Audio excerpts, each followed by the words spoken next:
దేవునికి వందనములు తెలియపరుచుచున్నాను. ప్రభునందు ప్రియమైనటువంటి వాళ్ళారా, దేవుడు మనందరికీ కూడా అనుగ్రహించినటువంటి సమయమును బట్టి దేవాది దేవునికి కృతజ్ఞతాస్తుతులు చెల్లిస్తూ ప్రార్థన ద్వారా ఈ బైబిల్ స్టడీని ప్రారంభం చేసుకుందాం. ప్రార్థన చేసుకుందాం. మహామహిమగల రాజా, పరిశుద్ధుడా, దేవాది దేవుడా, నీ నామమును బట్టి వందనాలు. మరలా తిరిగి మేమందరం కూడా ఈ బైబిల్ స్టడీలో పాల్గొనేలాగా ఈ అవకాశాన్ని మాకు దయచేశారు. కాబట్టి నాయన, మేము ప్రతిరోజు కూడా నీ కృపచేత బ్రతుకుతున్నామని విశ్వసించి మరొకసారి వాక్య ప్రత్యక్షతలోనికి వస్తూ ఉన్నాం. దేవా, ఈ వాక్యం ద్వారా మమ్మల్ని అందరినీ కూడా నీ ఆదరణ, బలము, ధైర్యం మాకందరికీ కూడా అనుగ్రహించుటకై ఈ సమయాన్నంతటినీ కూడా వినియోగించుకోమని యేసుక్రీస్తు అతి పరిశుద్ధ నామమును బట్టి ప్రార్థన చేస్తూ వేడుకుంటున్నాం మా తండ్రి. ఆమెన్. ప్రియమైనటువంటి వాళ్ళరా, అమూల్యమైనటువంటి సమయంలోనికి మనందరం కూడా వచ్చి ఉన్నాం. దేవుని ప్రణాళికలో మనమందరం కూడా ఉన్నాం కాబట్టి తిరిగి ఆయన వాక్యాన్ని వినడానికి దేవుడు మనకి ఇటువంటి అవకాశాన్ని దయచేసి ఉన్నాడు. రోమీలకు రాసినటువంటి పత్రికను మనమందరం కూడా బైబిల్ స్టడీగా ధ్యానం చేస్తూ ఉన్నాం. అటువంటి సమయంలో పౌలు రోమా సంఘానికి తెలియచేస్తున్నటువంటి కృతజ్ఞతాస్తుతులు దేవాది దేవునికి తెలియపరచుచునే సంఘానికి కూడా వందనములు తెలియపరచుచు ఈ పత్రికను, ఈ లేఖను ప్రారంభం చేసే ఉన్నాడు. కాబట్టి 8వ వచనం నుండి మనము ధ్యానం చేసుకోబోతూ ఉన్నాం. ఇక్కడ వారి యొక్క విశ్వాసం సర్వలోకమున వ్యాపించిన దానిని బట్టి పౌలు భక్తుడు ఎంతగానో వారిని మెచ్చుకుంటూ ఉన్నాడు. రోమ సంఘం గొప్ప విశ్వాసం గల సంఘం, ప్రపంచ ప్రఖ్యాతిగాంచినటువంటి సంఘంగా పౌలు చెబుతున్నాడంటే అది దేవుని కొరకు మండుచున్న సంఘంగా ఉంది, సాక్ష్యమిచ్చే సంఘంగా ఉంది. ప్రభు అంటారు, ఎవడైనను దీపం వెలిగించి కొంచెం కింద పెట్టడు గాని అది అందరికీ వెలుగునిచ్చుటకై దీపస్తంభం మీదే ఉంచుతాడు.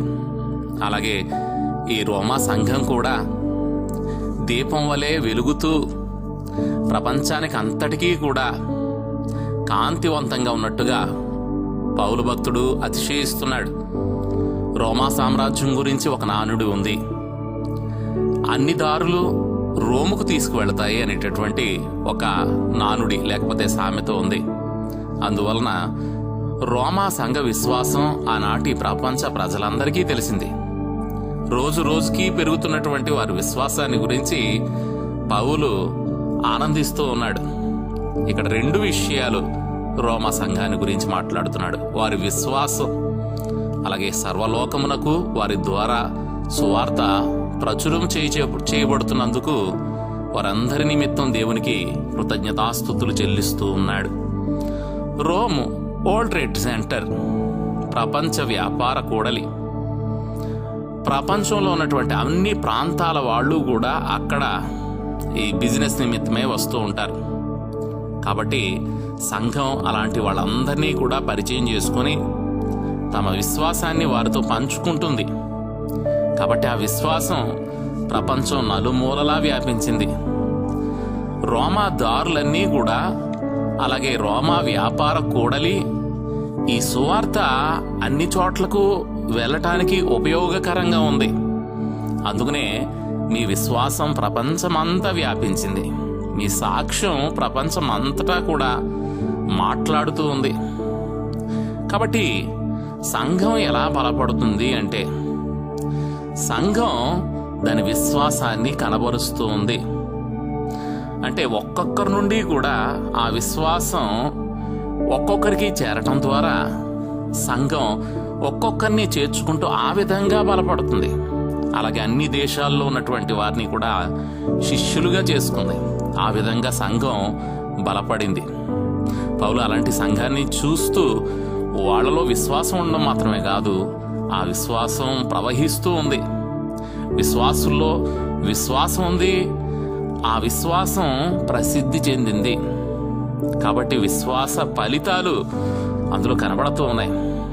దేవుడు తన ప్రజల్లో ఉన్నటువంటి విశ్వాసాన్ని గౌరవిస్తూ ఉన్నాడు. అందుకనే అమ్మా, నీ విశ్వాసం గొప్పది. ఇజ్రాయేలీల్లో ఇలాంటి విశ్వాసం నేను చూడలేదు. కాబట్టి ఇది విశ్వాసపు ప్రదర్శన. అలాంటి ప్రదర్శన రోమా సంఘం కూడా చేస్తుంది. పౌలుకి రోమా సంఘం పరిచయం లేదు, కానీ వారి విశ్వాసాన్ని బట్టి హృదయపూర్వకంగా సంతోషిస్తూ ఉన్నాడు. యేసుప్రభువారు అంటాడు కదా, దేవుడు లోకమును ఎంతో ప్రేమించాను, ఆ లోకం కోసం తన ప్రియ కుమారుడైనటువంటి యేసుక్రీస్తును కూడా బలిగా పెట్టాడు. కాకపోతే లోకానికి సంగతి తెలియక ఆ లోకమంతా కూడా నాశనానికి గురవుతుంది. లోకం నిండా ఎన్నో మతాలున్నాయి, తత్వాలున్నాయి. వీళ్ళందరూ కూడా విగ్రహారాధనలో నడిపించబడుతున్నారు. తత్వాలు వారి హృదయాలను పాడు చేస్తూ ఉన్నాయి. కాబట్టి ఈ లోకం కోసం యేసుక్రీస్తు బలైన దాన్ని బట్టి ఆ యేసుక్రీస్తు లోకానికి అంతటికీ కూడా పరిచయం కాబడటానికి రోమా సంఘం నడుం బిగించింది. ఆ అపోస్తుల కార్యములు 1వ అధ్యాయం 8వ వచనం చూసినప్పుడు, ఆయనను పరిశుద్ధాత్మ మీ మీదకి వచ్చినప్పుడు మీరు శక్తివంతులవుతారు, భూదిగంతముల వరకు నాకు సాక్షులై ఉంటారు. సువార్త ప్రకటించటానికి దేవుడు మనకు పరిశుద్ధాత్మ శక్తిని ఇస్తున్నాడు. మనం మన నిజ దేవుడైన యేసుక్రీస్తునందు విశ్వాసం ఉంచటానికి శక్తి కావాలి. మన విశ్వాసం మనలో స్థిరంగా ఉండాలంటే శక్తి కావాలి. అది మనలో నాటుకుపోవాలంటే దేవుని శక్తి కావాలి. మనలో ఉన్నటువంటి విశ్వాసాన్ని ఖచ్చితంగా ఇతరులకు అందజేయాలి అంటే పరిశుద్ధాత్మ కావాలి. పరిశుద్ధాత్మ శక్తి వలన మనలో ఉన్నటువంటి సువార్త స్వచ్ఛంగా అందరికీ వెళ్ళాలి అంటే మనలో ఉన్నటువంటి అనేకమైనటువంటి తలంపుల నుండి ఆ సువార్త కడగబడాలి.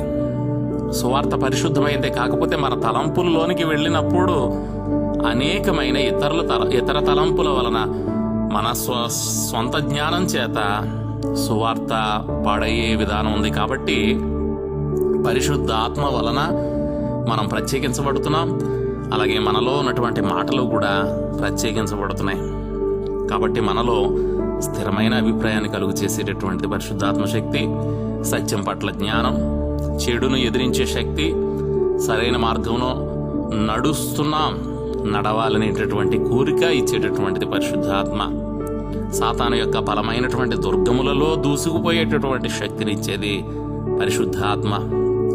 1 దశలోనికి రాసిన పత్రిక 1వ అధ్యాయం 5వ వచనములో, మా సువార్త మాటతో మాత్రము గాక శక్తితోనూ పరిశుద్ధాత్మతోనూ సంపూర్ణ నిశ్చయతతో మీ వద్దకు వచ్చిన సంగతి మాకు తెలియను.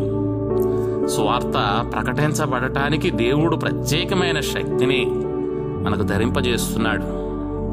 కాబట్టి మనమందరం కూడా విశ్వాసంలో బలపడుతున్నాం, నమ్మకం కలిగి ఉంటున్నాం. కీర్తనల గ్రంథం 2వ కీర్తనలో, నన్ను అడుగుము, జనములను నీకు స్వాస్థ్యంగా, భూమిని దాని దిగంతములను మీకు సొత్తుగాను ఇచ్చేదను. దేవుడు మనందరికీ కూడా ఈ లోకమందంతటా కూడా విశ్వాసాన్ని చూపించగలిగే శక్తిని దేవుడు దయచేశాడు. అందుకనే సర్వలోకానికి వెళ్ళి సర్వ సృష్టికి సువార్తను ప్రకటించండి. పరలోకంలో భూమి మీద కూడా దేవునికి అధికారం ఉంది. దేవుని అధికారాన్ని మనం పొంది అదే సువార్తను లోకమంతా కూడా వ్యాపింపజేస్తూ ఉన్నాం. 70 మంది శిష్యులను యేసు ప్రభువారు సువార్త కోసం పంపించాడు. వారు తిరిగి వచ్చిన తర్వాత దయ్యములు నీ నామమునకు లోబడుచున్నవి, దేవుని శక్తి వాళ్ళు తెలుసుకున్నారు. కాబట్టి దయ్యములు నీ నామమునకు లోబడుచున్నాయి. కాబట్టి సువార్త పరిచర్యలో ఇలాంటి అద్భుతాలు మనం ఎన్నో చూస్తాం, ఆశ్చర్యమైన కార్యాలు చూస్తూ ఉంటాం. ఏ సువార్త అయితే ప్రకటిస్తున్నామో ఆ సువార్తను గురించినటువంటి అవగాహన మనకు కూడా కలుగుతూ ఉంటుంది, అద్భుతాలు చూస్తాం. ఎందుకంటే సువార్త మనది కాదు, అది దేవుని నుండి వచ్చినటువంటిది. అది పరిశుద్ధాత్మ అనుభవమై ఉంది. యుగ యుగాలుగా, తరతరాలుగా ఈ ప్రపంచంలో అది సజీవంగా ఉంది. చరిత్రలో ఎన్నో బోధలు వచ్చాయి, అన్నీ కాలగర్భంలో కలిసిపోయాయి. కానీ సువార్త లోకమంతా వ్యాపించింది. దేవుడు లేకుండా మనం అనేకమైనటువంటి పనులు తలపెట్టొచ్చేమో, కానీ అవన్నీ కూడా ఆగిపోతాయి. కానీ దేవుని సువార్త విషయంలో దేవుని ఆశీర్వాదం మనకు తోడుగా ఉంటుంది. కాబట్టి సువార్త లోకమంతా కూడా వ్యాపించటానికి కారణం ఏమిటంటే, లోకమంతటి కోసం కూడా యేసు ప్రభు వారు సజీవ యాగంగా తాను దేవునికి సమర్పించుకున్నాడు. కాబట్టి లోకమంతటి కోసం ఆయన చనిపోయాడు. కాబట్టి ఇది లోకానికి అంతటికీ కూడా అవసరమైనటువంటి పరిచర్య. కాబట్టి పౌలు భక్తుడు మరొక మాట చెబుతున్నాడు. ఆత్మ సంబంధమైన కృపావరము ఏదైనను మీకిచ్చుటకు మిమ్మను చూడవలనని మిగులు అపేక్షించుచున్నాను. రోమా సంఘాన్ని చూడాలనేటటువంటి ఆతృత పౌల్లో ఉంది. అంత మాత్రమే కాదు, వాళ్లకు ఆత్మ సంబంధమైన కృపావరం ఇవ్వాలని. ఆత్మ సంబంధమైనటువంటి కృపావరం ఇవ్వడం అనేటటువంటిది సేవకుని బాధ్యత. ఆత్మ సంబంధమైన వరములు సంఘాన్ని బలపరుస్తాయి, సంఘాన్ని దేవుని యందు వేరు పారేలాగా సహాయం చేస్తాయి.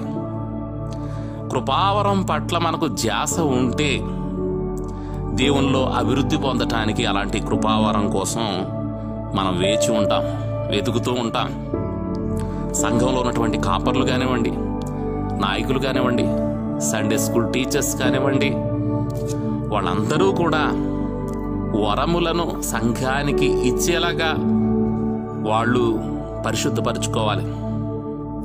అన్య భాషల్లో మాట్లాడటం, భాషలకు అర్థం చెప్పేటటువంటి, అలాగే ప్రవచించేటటువంటి బుద్ధివాక్యం, జ్ఞానవాక్యం, ఆత్మలను వివేచించేటటువంటి వరం, ఇవన్నీ కూడా కృపావరములు. కృపావరములు అంటే దేవుడిచ్చేటటువంటి గిఫ్ట్, మనం సంపాదించుకునేటటువంటిది కాదు. ఆత్మ సంబంధమైనటువంటి మన జీవితాన్ని అభివృద్ధి పరచుకోవటానికి ఆ ఆత్మ సంబంధమైన వరం దేవుని దగ్గర నుండి వచ్చేటటువంటిది. అదొక అద్భుతమైన వరం, అసాధారణమైనటువంటి వరం. పరిశుద్ధాత్మ మాత్రమే మనకు అనుగ్రహించేటటువంటి వరం.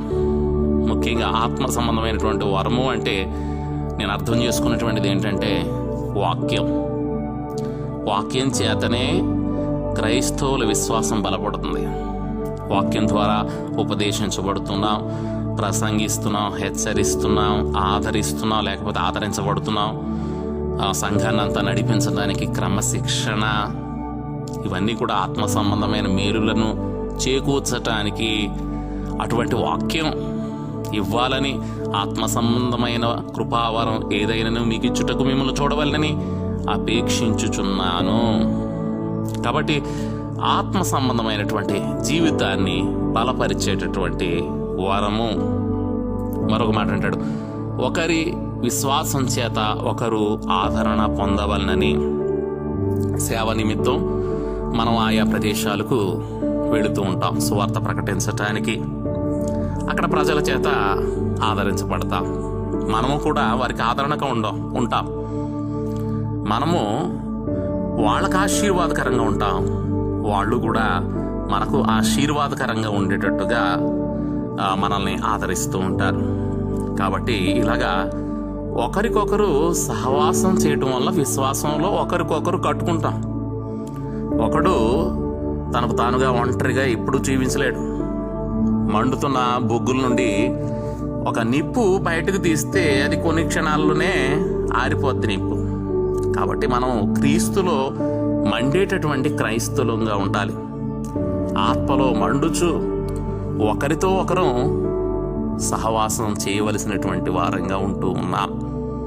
కాబట్టి ముఖ్యంగా గమనించాలి, మీ విశ్వాసం సర్వలోకమున వ్యాపించింది. పౌలు భక్తుడు కూడా వ్యక్తిగతంగా మాట్లాడుతున్నాడు సువార్త విషయంలో. నేను రుణస్థుడను. చాలా విలువైనటువంటి మాటలు ఈ బైబిల్ స్టడీలో మనం ధ్యానం చేసుకుంటూ ఉన్నాం. సువార్తను పంచుకోవటానికి పౌలు ఎంత ఆసక్తితో ఉన్నాడో మనం కూడా అంత ఆసక్తితో ఉండాలి. నశించిపోతున్నటువంటి అనేకమైనటువంటి ఆత్మల విషయంలో మనము పోటపడాలి. పౌలు నేనెంతో రుణస్థుడను, మనం ఇతరులకు రుణపడి ఉన్నాము అనేటటువంటి మాట ఇక్కడ అర్థమవుతుంది. మనం ఎవరికైతే సువార్త ప్రకటించామో వాళ్ళకి మనం ఏమై ఉన్నాం? వాళ్ళకి రుణస్థులంగా ఉన్నాం. అలాగే మనల్ని ప్రేమించి తను తాను సిలువలో అర్పించుకున్నటువంటి యేసుక్రీస్తుకి మనం శాశ్వతంగా రుణపడి ఉన్నాం. కాబట్టి మన దగ్గర భోజనం ఉంది, దాన్ని మన పక్క వాళ్ళతో పంచుకోవాలి. భయంకరమైన వ్యాధికి వ్యాక్సిన్ తీసుకున్నాం, మనం స్వస్థత పొందాం. కాబట్టి అదే వ్యాక్సిన్ మనలాగే బాధపడుతున్నటువంటి అనేక మందికి మనం ఇవ్వమా? అలాగే ఆత్మలను రక్షించేదాన్ని, ఆ మందుని మనం అనేక మందితో పంచుకోవాలి. ఆ రక్షణ సువార్తను మనం అనేక మందితో పంచుకోవాలి. కాబట్టి అందునిమిత్తమై పూటబడి ఉన్నాయి. పౌలు నేను రుణస్థుడను అనేటటువంటి పదాన్ని వాడాడంటే ఒకటి గమనించండి.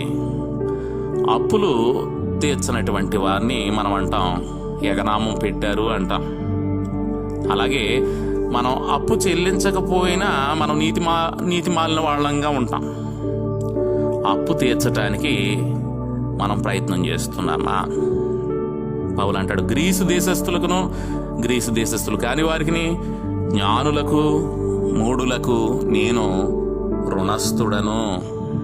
కాబట్టి ఆ రుణం కలిగి ఉన్నటువంటి వారు కాబట్టే కదా రోమా సంఘం అనేక మందికి సువార్తను ప్రకటిస్తూ తనకు అనుకూలంగా ఉన్నటువంటి ఆ వరల్డ్ ట్రేడ్ సెంటర్ ఆ రోమా సామ్రాజ్యపు పరిస్థితులని అనుకూలంగా తీసుకుని, అలాగే ఆ మార్గాలను అనుకూలంగా తీసుకుని సువార్తను వ్యాపింపచేయటంలో వాళ్ళు విజయవంతులయ్యారు. కాబట్టి మనము ఆ సువార్తను ప్రకటించడానికి విజయవంతులం కావాలి. సువార్త దేవునిది. సువార్త కోసం మనకు దేవుడు పరిశుద్ధాత్మ శక్తినిచ్చాడు. ఆ సువార్త వలన సర్వలోకం కూడా రక్షించబడుతూ ఉంది. మనమందరం కూడా దేవుని ముందు నిలవబడవలసినటువంటి వాళ్ళం. వట్టిగా దేవుని ముందు నిలవబడతావా? అనేక మంది విశ్వాసులు మన వలన, మన సాక్ష్యం వలన రక్షించబడ్డారని మనం దేవుని ముందు తెలియపరిచేలాగా మనము ఆ విధమైనటువంటి సిద్ధపాటు కలిగి ఉన్నామా లేదా? ఎందుకంటే యేసు ప్రభువారు మనందరి కోసం, లోకమంతటి కోసం కూడా పునరుద్ధానుడై తిరిగి లేచాడు. కాబట్టి ఇదందరం కూడా కలిగి ఉండాల్సినటువంటిది. కాబట్టి ఆయన త్వరలో రాబోతూ ఉన్నాడు. మనమందరం కూడా దేవుని కృపలో భద్రం చేయబడబోతూ ఉన్నాం. కాబట్టి ఇటువంటి సువార్త పాత నిబంధన అంతట్లో కూడా ఇజ్రాయేలీలందరినీ కూడా రక్షించినటువంటి సువార్త ఈ రోజున ఈ ప్రపంచం అంతటి మీద ఉండి ప్రపంచానంతటికీ కూడా కాపుదలగా ఉండి రక్షిస్తూ ఉంది. కాబట్టి మనం కూడా సంఘంగా లోకమంతటా కూడా మన విశ్వాసాన్ని వ్యాపింపచేసేటటువంటి సంఘంగా మనం కూడా బలపరచబడదాం. ఆ పనిలో ఉన్నాం, అటువంటి పరిచర్లో ఉన్నాం, దీవించబడుతూ ఉన్నాం. దేవుని పరిశుద్ధాత్మ మనందరికీ కూడా తోడుగా ఉండి నడిపించునుగాక. ఆమేన్. చిన్న ప్రార్థన చేసుకుందాం. మహాపరిశుద్ధుడు అయిన దేవా, పరలోకపు మా తండ్రి, ఈ బైబిల్ స్టడీలో ఇస్తున్నటువంటి ఈ వాక్యాన్ని అందరూ కూడా విని ఆలకించులాగున మేము సర్వలోకానికి వెళ్ళి సర్వ సృష్టికి కూడా సువార్తను ప్రకటించేటటువంటి వారంగా ఉండుటకు సహాయం చేయమని వేడుకుంటూ ఉన్నాం. దయగల దేవా, నీ పరిశుద్ధాత్మ శక్తినిచ్చి మేమందరం కూడా తిరిగి నీ ఆలయంలో చేర్చబడటానికి నాయన మేము సిద్ధపడుతూ ఉన్నాం. దేవా, 13వ తారీఖు శనివారం ఉపవాస ప్రార్థన ద్వారా మేము నాయన సంఘంలో ఆరాధనను పునఃప్రారంభించుకోబోతూ ఉన్నాం. పరిశుద్ధాత్మ దేవా, నీవు మాతో ఉంటున్నాయన నీ పరిశుద్ధాత్మ శక్తి చేత తిరిగి చాన్నాళ్ల తర్వాత నీ మందిరంలో ఉన్నాం. కాబట్టి నీవు శక్తినిచ్చి బలంనిచ్చి వాడుకోండి. 14వ తారీఖు నాయన ఆదివారం విశ్రాంతి దినమున కూడా సంఘంగా, ఆలయంగా మేమందరం కూడా ధైర్యంగా నీ ఆరాధనలో పాల్గొనడానికి కూడా నీ సహాయం అందించమని వేడుకుంటున్నాం. కాబట్టి ఆరాధన అంతట్లో కూడా మీరు తోడుగా ఉన్నందుకు నీకే కృతజ్ఞతాస్తుతులు చెల్లిస్తూ యేసుక్రీస్తు అతి పరిశుద్ధ నామమును బట్టి ప్రార్థన చేస్తూ వేడుకుంటున్నాం మా తండ్రి. ఆమేన్. తండ్రి, కుమార, పరిశుద్ధాత్మ త్రేక దేవుని శక్తి మనందరికీ తోడుగా ఉండి నడిపించునుగాక. ఆమేన్.